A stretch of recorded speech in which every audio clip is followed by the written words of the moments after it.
Kemudian hutang itu menakut-nakuti diri kita sendiri. Ya, dalam Uqbah bin Amir radhiyallahu anhu ketika Nabi bersabda, "La tukhifu anfusakum ba'da aminha." Ya. Qalu wa madzaka ya Rasulullah? Ad-dain. Jadi kata Nabi, janganlah kalian menakut-nakuti diri kalian sendiri setelah diri kalian atau jiwa kalian merasakan ketenangan. Sahabat tanya, apa itu ya Rasul? Kata Rasul, ad-dain, hutang. Berarti hutang itu menakut-nakuti diri manusia. Hutang itu membuat jiwa manusia itu merasakan keresahan. Hutang itu membuat jiwa manusia tidak merasakan ketenangan di kuburnya. Oleh sebab itu kata Nabi SAW, janganlah kalian menakut-nakuti diri kalian sendiri. Ya. Oleh sebab itu seorang muslim itu tidak mudah untuk berhutang, kecuali dia berada dalam beberapa kondisi. Nanti kita bahas. Kemudian yang ketiga, Nabi ini sering berdoa agar tidak terlilit hutang.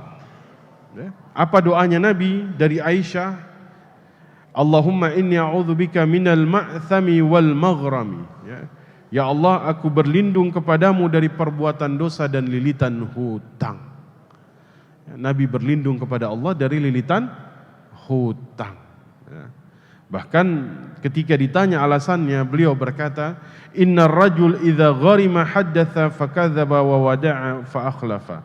Orang kalau berhutang, ketika dia berbicara dia berdusta, jika dia berjanji dia suka ingkar kepada janjinya. Jadi ini adalah pelajaran dari Nabi sallallahu alaihi wasallam. Kepada siapa? Kepada umatnya, agar tidak mudah jatuh dalam perkara hutang. Kenapa?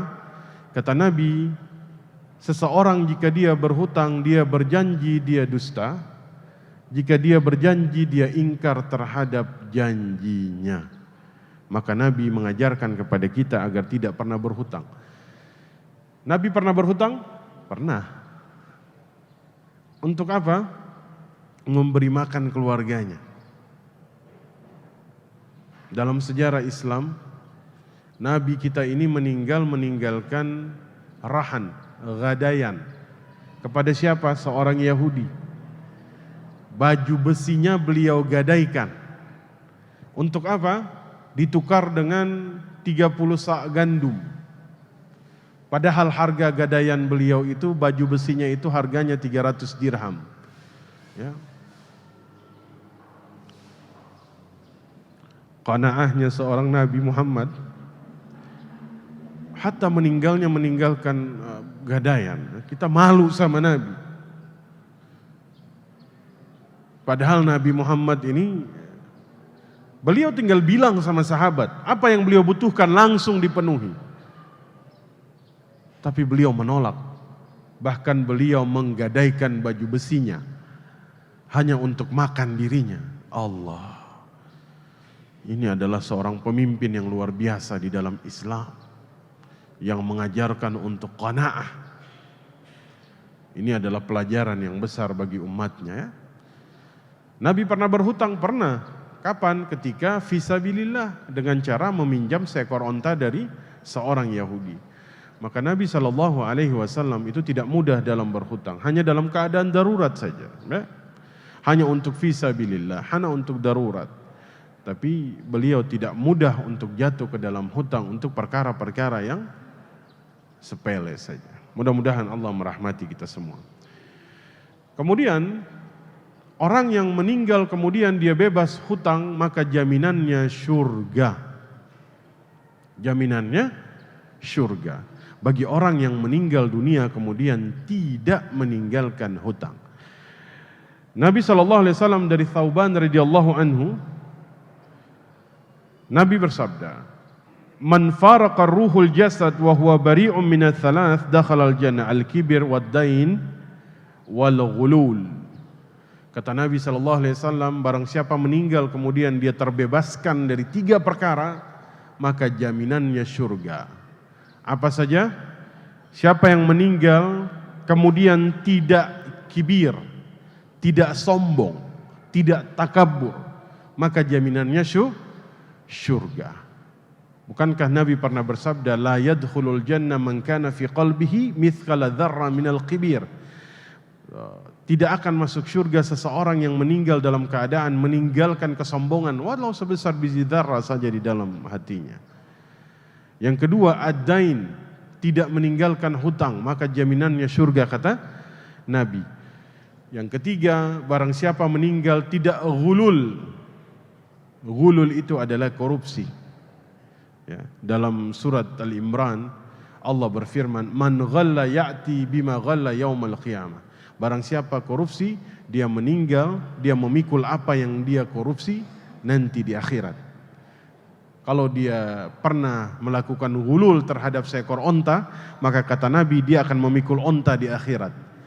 Seekor kambing, dia akan memikul kambing di akhirat. Kain, dia pikul kain di akhirat. Dinar, dirham, dia pikul apa yang dia ghulul, apa yang dia khianati dari amanah tersebut. Bahkan sahabat bertanya kepada Nabi, ya Rasul, hatta al-mikhyat, walaupun sebuah peniti saja. Kata Nabi, walaupun sebuah peniti saja. Maka semoga Allah Subhanahu wa ta'ala mengampuni diri kita dari 3 perkara tadi.